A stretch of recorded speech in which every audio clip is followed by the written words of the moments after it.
오늘 살피고 싶은 인물이 있는데요. 그 인물은 남유다의 마지막 왕인 시드기야 왕입니다.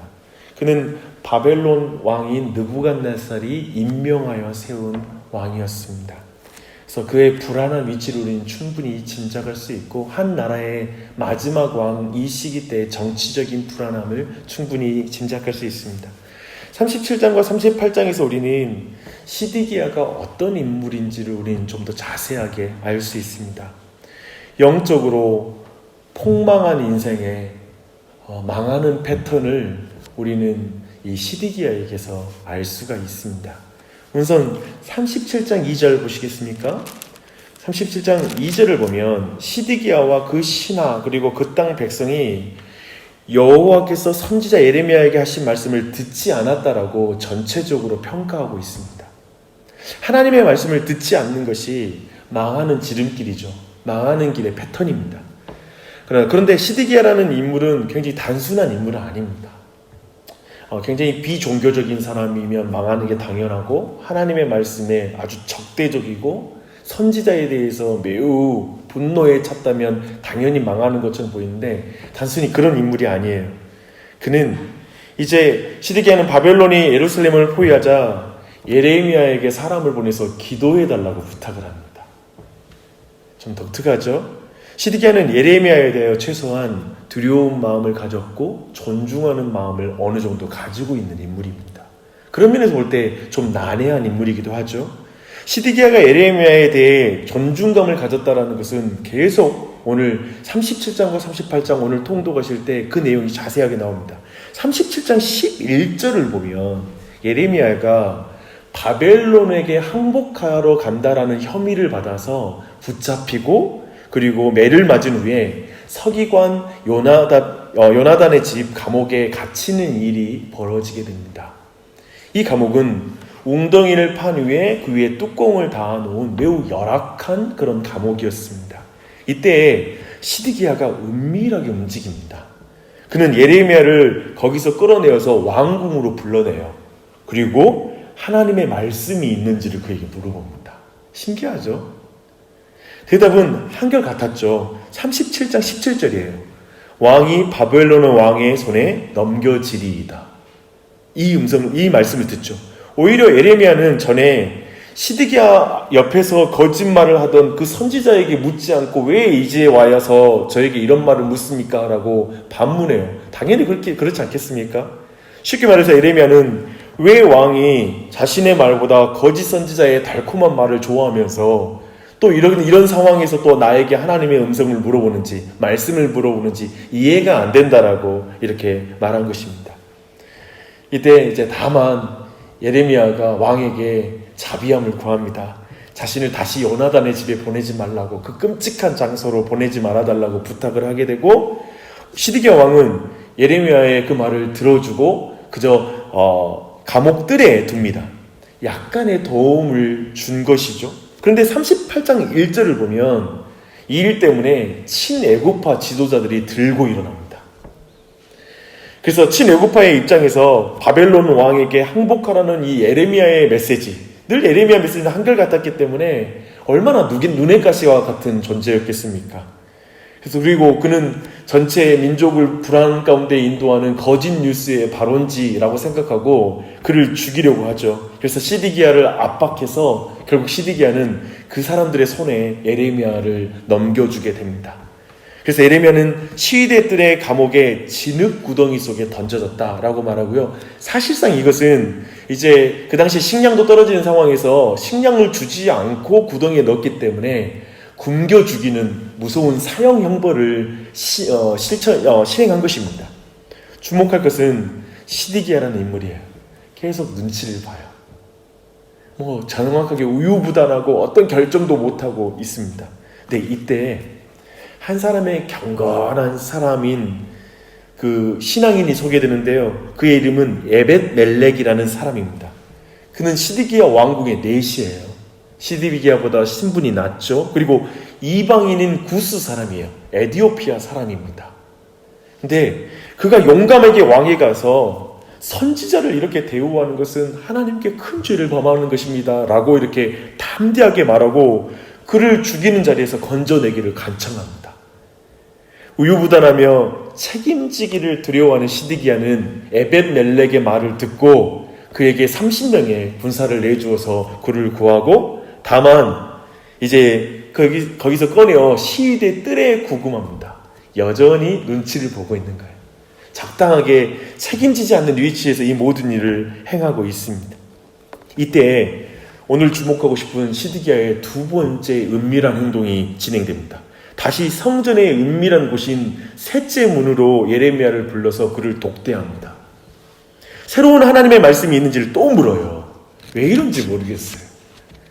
예레미야는 자기가 이르는 말로 인하여 자신을 죽이지 않을 걸 먼저 약속해달라고 이렇게 말합니다. 저는 이 부분인데 선지자가 좀 짠하게 느껴져요. 예레미야도 반복되는 죽음의 공포로 인해 지금 굉장히 마음이 녹아져 있는 거예요. 사실 다 그렇겠죠, 그렇죠? 매우 약해진 상태라는 걸 보여줍니다. 시드기야는 그렇게 해주겠다라고 약속하고 맹세를 합니다.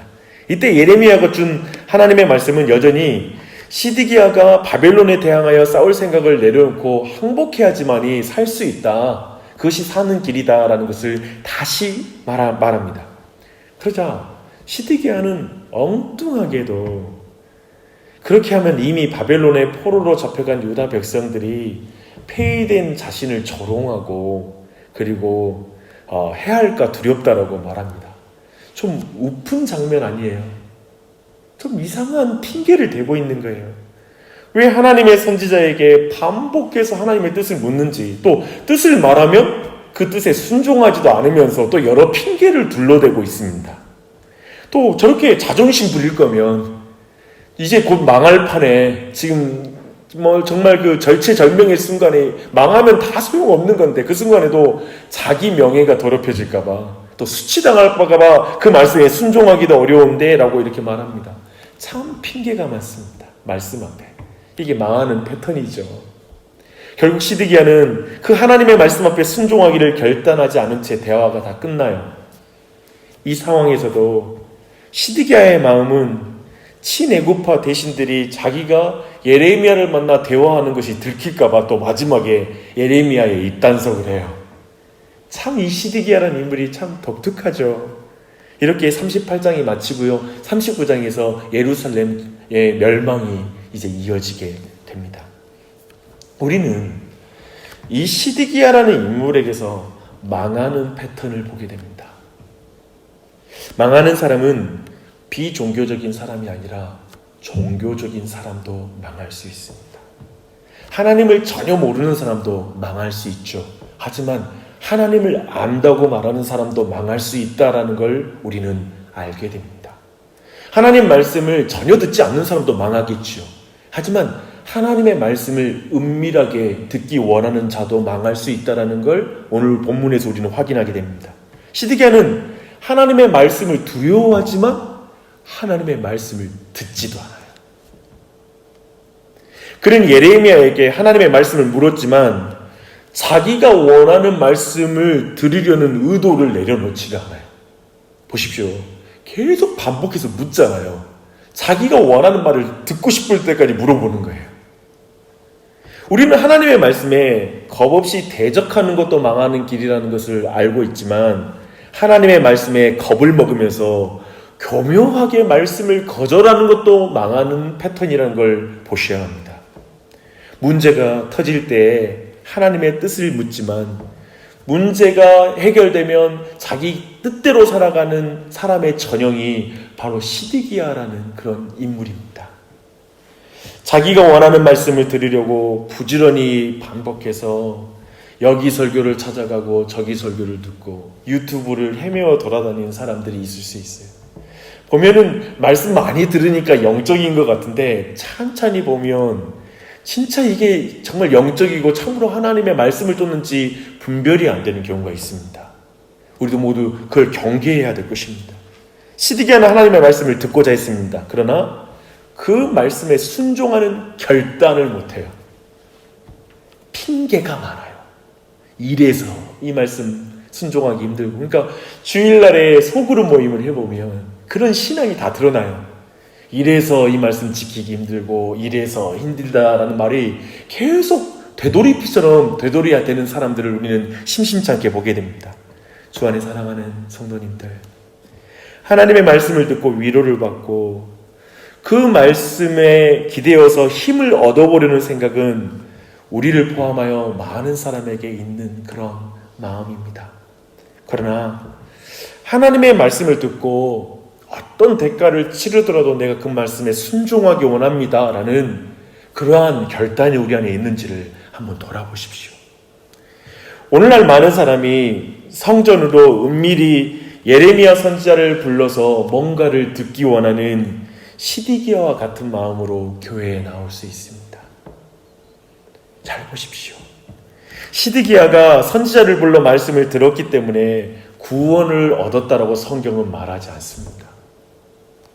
그는 선지자를 청해 말씀을 듣기를 원했고 또 말씀을 들었지만 그 들은 말씀에 순종하지 않음으로 망한 왕으로 기록되어 있습니다.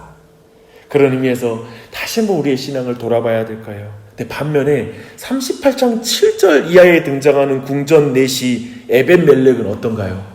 그는 용감하게 왕에게 나아가서 지금 일어난 일은 악한 일입니다 라고 말하는 그런 믿음의 용기가 있어요.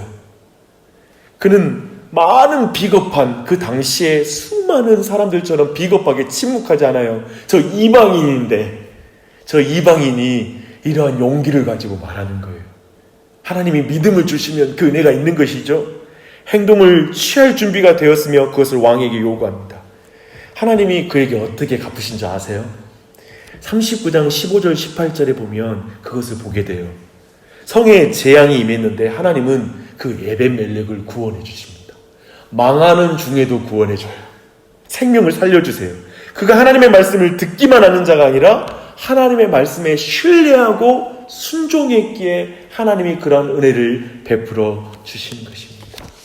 사랑하는 여러분, 참 이 시간 이 아침에 다시 한번 우리가 간구하며 기도할 제목이 보이지 않으세요? 하나님, 내가 말씀을 듣기만이 아니라 주님의 말씀을 신뢰하고 순종하는 자리 에벤멜렉의 믿음 되게 해주시옵소서.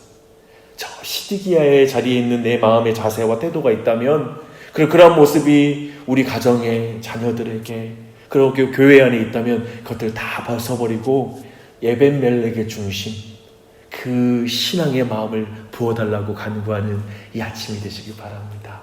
그렇게 기도할 때 하나님이 분명하게 응답해 주시고 마지막 때 오직 의인은 믿음으로 말미암아 살리라. 주님의 말씀 믿고 신뢰하며 순종하는 그 믿음 가운데 하나님이 역사하실 줄 믿습니다. 그렇게 기도하는 이 아침 되시길 바랍니다.